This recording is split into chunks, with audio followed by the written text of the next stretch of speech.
a murder for hire that went wrong pretty fast. On June 8th, 2020, just after 9:30 a.m., police in Garland County, Arkansas, received a 911 call from a man who said that he was, quote, being shot to hell.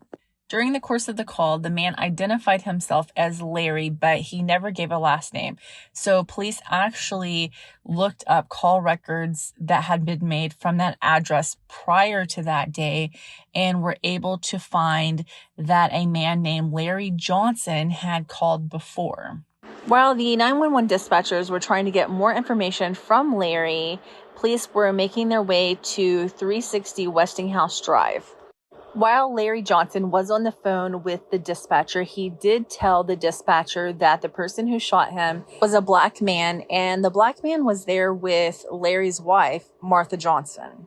When police got to what they thought was the address, there was an elderly man standing by the road. So police asked the elderly man, like, hey, is this 360 Westinghouse? And the elderly man did confirm, yes, that's 360 Westinghouse. While police were confirming that address, they heard more gunshots.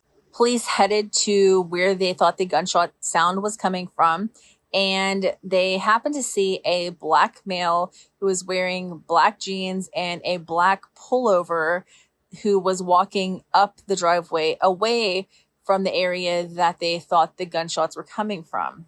Of course, that man was detained while police tried to figure out what was going on. And it didn't take long for them to find Larry Johnson. Mr. Larry Johnson was found deceased inside of his workshop at 360 Westinghouse Drive. At this point, police weren't sure if Calvin Davis was involved or not. They kept checking on Calvin Davis, asking him if he was okay, and making sure that he hadn't been shot. But as one of the deputies was checking on Calvin made a very strange statement. He just spontaneously said, someone said they found a gun and my fingerprints will be on that gun because I had that gun 3 days ago. Of course, that did make Calvin Davis look guilty, so he was detained and transported to the Garland County Sheriff's Office. When Calvin Davis was being questioned at the sheriff's office, he did make a statement that he was responsible for the murder of Larry Johnson. But then things got more complicated. I think people always forget this, but when you are in jail, your calls are recorded, and people can and do listen to those phone calls when you're in a situation where they're trying to obtain information, especially. What did Calvin do when he got to jail? He made a phone call. He called a woman and asked the woman if she had spoke to Martha yet. And police know Larry Johnson was murdered by this man, Calvin Davis. He has a wife named Martha Johnson. That's kind of coincidental, right? Right? Police found that Larry Johnson had been shot 19 times. Let me say that again. He had been shot 19 times. There were 23 shell casings found at the scene. When Calvin Davis was arrested, he had a Cricket smartphone in his possession. So the following day after the shooting, that phone was sent for a digital extraction. So police were able to figure out that Calvin Davis had been at Martha Johnson's residence more than 17 times in the 2 weeks leading up to Larry Johnson's death. There was also a message that was saved on that phone that Calvin had that said, "It's Martha, please call me." There was Life 360 information that was saved and a contact associated with the Life 360 that was named Martha Johnson. There was also another message found from Martha Johnson that said, "You need to get that phone to charge it."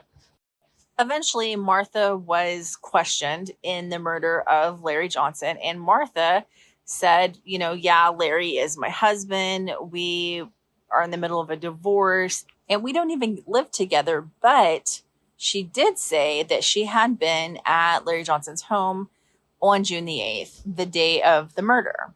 The story that Martha Johnson gave was that she drove to Larry's shop that morning, but Larry wasn't there. She left and then came back a little while later with her and Larry's son. And that was about the time that the deputies were there. Martha was directly asked if she knew who Calvin Davis was, and she said that she didn't know him. Unfortunately for Martha Johnson, Larry had game cams posted all up and down his driveway, so police could see Martha arriving at the home at 9:24 a.m. and then she left a while later. But if the game cam time is correct, Martha got there at 9:24 a.m. The shooting happened at 9:37 a.m. So we know that Larry was at the shop at that time because Larry was, in his words, being shot to hell at 9:37 a.m. Police also came into some other interesting information. Police also received information from Anna Brown. Anna Brown is Martha Johnson's sister, and according to Anna Brown, her sister, Martha Johnson, told her that she removed the seats from her van completely so that Calvin Davis could get in the van and lay down completely. And then Martha drove Calvin Davis inside the van into the property and to the shop so that Calvin Davis could get to the property without being seen by the cameras. Anna Brown also told police that Martha Johnson told her that she had arranged to take care of Calvin Davis's mother in the form of $10,000 that she would withdraw, and then she would wash that at Oak Lawn Casino. So it sounds like that even if Calvin got caught, there was still a plan to, I guess, get Calvin's mother to benefit from the murder. Finally, Anna Brown told police that Calvin Davis had stayed at Martha Johnson's home several times before the murder, and that she had information that before the murder, Calvin Davis cleaned the firearm and the bullets with alcohol. Police also found from AT&T that the cricket phone that was in Calvin Davis's possession when he was arrested was registered to a woman named Linda Love. Now, it doesn't seem like Linda Love had ties to Martha Johnson, but Linda Love had ties to Anna Brown because Linda Love got that particular cell phone for her granddaughter, who was a child, who was living with her other grandmother named Anna Brown. So Calvin Davis was arrested and charged with first-degree murder and a firearm enhancement. Ultimately, in January 2023, Calvin Davis accepted a plea deal. So Calvin Davis pled guilty to first-degree murder and was sentenced to 30 years in the Arkansas Department of Corrections. The firearm enhancement was dropped, I believe, as part of the plea deal. Calvin Davis's sentence was reduced in exchange for him agreeing to testify against Martha Johnson. In January of 2023, Martha Johnson was charged with first-degree murder in the death of her estranged husband, Larry Johnson. That charge is still pending. You should not be murdering anybody, but above that even, I feel like don't try to hire someone to murder another person for you. It just seems like people always get caught in these murder for hire schemes. Don't do it. Thank you for watching this video. Please remember to like, subscribe, and share.